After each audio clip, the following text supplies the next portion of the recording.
Since 2014, Austrian manufacturer KTM has been propelling the advent of the small capacity performance motorcycle out here in India with its RC series of motorcycles. Now, over the course of time, not only has KTM managed to make them a lot lighter and more agile for track use, but also a lot more compliant for daily usage as well, by pumping in a lot of riding aids and a lot of tech as well. Now, this motorcycle you see here, the 2022 RC 390, is a culmination of all their efforts over the years. It's an all-new motorcycle, and yes, this bike is just built for one purpose: to egg you on to do better out on track, to be comfortable as a touring machine out on the road. And we are out here at the Bajaj test track in Chakan to tell you what riding it is all about. Our first impressions. Let's go.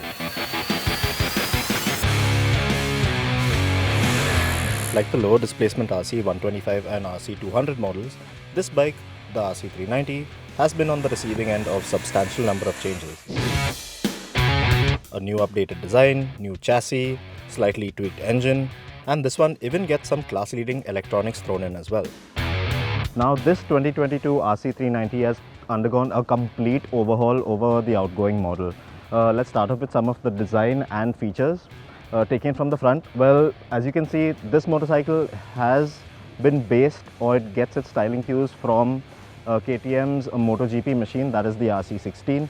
It has a bigger, broader face. Not a lot of people will tend to like it because it doesn't look all that aggressive, but then again, it has have a purposeful aspect to it, as in it does give you a lot more wind buffeting and a lot more aerodynamic aspects as well to it. You can duck in behind this big windscreen a lot nicer than before.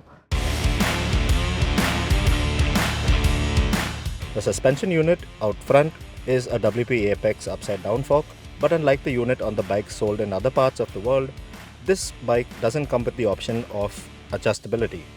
The fairing has been revised to allow better heat dispersion and aid aero as well. The handlebar has been lowered and it comes with two settings. The tank volume has gone up in size from the older model from 9.5 litres to 13.7 litres, which should help when you're out sport touring, out on the road. Further back, you see the exposed new bolt-on subframe with the WP Apex monoshock suspension that can be adjusted for preload and dampening. Further back on the bike, you get a new NCAN unit, and it also brandishes some KTM badging. Now this looks a bit aftermarket, but it looks rather cool, and it sounds a little better than before too. The bike also gets a new grab rail design, where it now isn't integrated into the tail panels as the model before, which should help the pillion have a better seating on the bike when you're riding out on road. This TFT color display is lifted straight off the KTM 390 Adventure. It looks quite familiar, the layout and everything. It's just that this bike does come with a couple of more electronic aids. This bike gets Supermoto ABS, which allows you to turn off the ABS at the rear and tones down the ABS at the front, allowing you to step the tail out, hone your braking skills and really experiment with the braking zones. But the best bit of tech definitely has to be the traction control unit on this bike, which is a first in the segment. Not only is this a brilliant feature that allows you to really push your limits, but it also gives you a comfortable safety net if things get out of hand.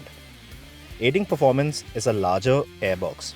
It's now 40% larger than the unit on the outgoing model, and this allows the engine to breathe a lot better.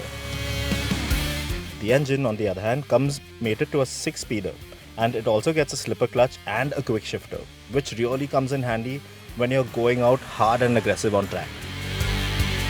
With the new KTM model, the company have really focused on optimizing the bike's handling and performance dynamics by reducing the unsprung mass of the bike with the new chassis and lighter wheels. They all contribute to the bike's curb weight being brought down by 1 kg from the older generation model, even with the new bits added on, which is astounding. Once you're on the bike, you can almost immediately tell the difference, and as soon as you lean into a corner at speed, that's when this bike really comes into its own over the older model. It just feels a lot more rigid and agile than before.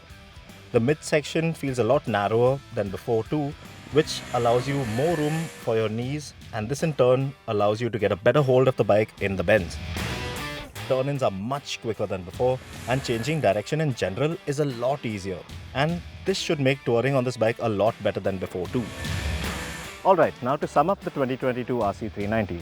After the complete overhaul, after all the changes that the company have incorporated into this motorcycle, yes, it definitely has turned up the notch on agility and that whole X factor out on track with its nimbleness and its weight savings.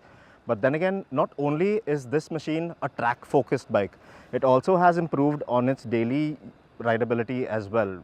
Now with the amount of electronics this bike packs, if you're the kind of rider who's new to this performance biking aspect, well, all the electronics this bike has on board will certainly help you out and help you hone your skills to be a better rider and be the best you can be.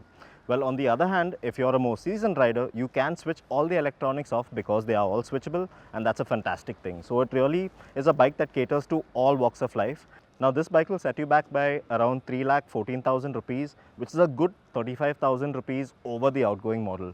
But then again, once you look at this bike as an overall package, all that it comprises, the electronics, the tech that's gone into it, all the new components as well, well, it certainly makes a strong case for itself and it pretty much justifies the price tag.